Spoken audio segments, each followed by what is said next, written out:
আসসালামু আলাইকুম ওয়া রাহমাতুল্লাহ। সমস্ত প্রশংসা মহান আল্লাহ তাআলার জন্য, যিনি আমাদেরকে সুস্থ রেখেছেন। আজকে আমি আলোচনা করব পুতুল বান কিভাবে কাজ করে। আসলে পুতুল বান কাজ করে এইভাবে যে যখন আমরা একটা পুতুল বান তৈরি করব, তখন এই পুতুল বানের মধ্যে আমরা বিভিন্ন রকমের টোটকা ব্যবহার করে থাকি, যেগুলোকে কিলোপ বলা হয়।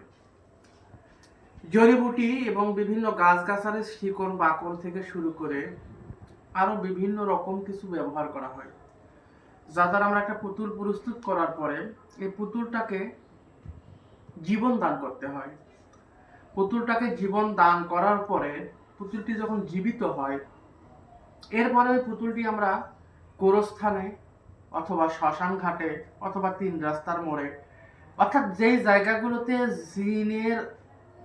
জিনেদের বসবাস রয়েছে, যে স্থানগুলোতে জিনেরা থাকে, সেই স্থানগুলোতে এই পুতুলগুলো আমরা গেড়ে দিতে বলি, পুঁতে দিতে বলি মাটির নিচে।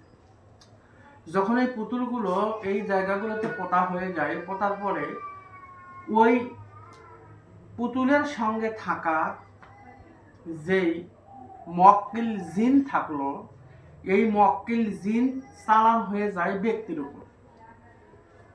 ব্যক্তির উপরে চালান হয়ে গিয়ে আমরা যেই কর্ম সাধন করার জন্য, সৎকর্মের যে কোনো এক কর্ম হতে পারে, মারণ হতে পারে, উচ্চাটন হতে পারে, বশীকরণ হতে পারে, বিচ্ছেদ, সৎকর্মের যে কোনো কর্মের জন্য তো পুতুল বান সাজানো হয়। তাই আমরা যদি বশীকরণের বান চালান করে থাকি, তাহলে বশীকরণের জন্য যে পুতুলটি আমরা চালান করব, ওই পুতুলের সঙ্গেকার যে জিনটা রয়েছে, যাকে মক্কিল জিন বলা হয়, এই মক্কিল জিনটা চলে যাবে ওই ব্যক্তির নিকটে, যে ব্যক্তির সঙ্গে আমরা বশীকরণ করতে চাচ্ছি।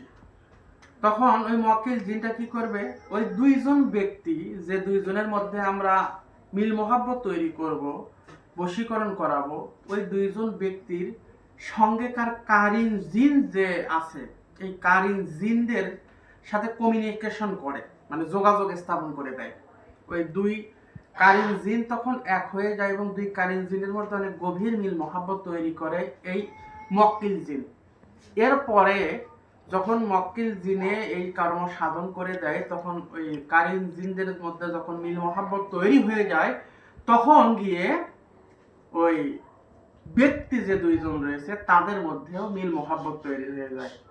মূলত এইভাবেই পুতুল বান কাজ করে থাকে। ঠিক বিচ্ছেদ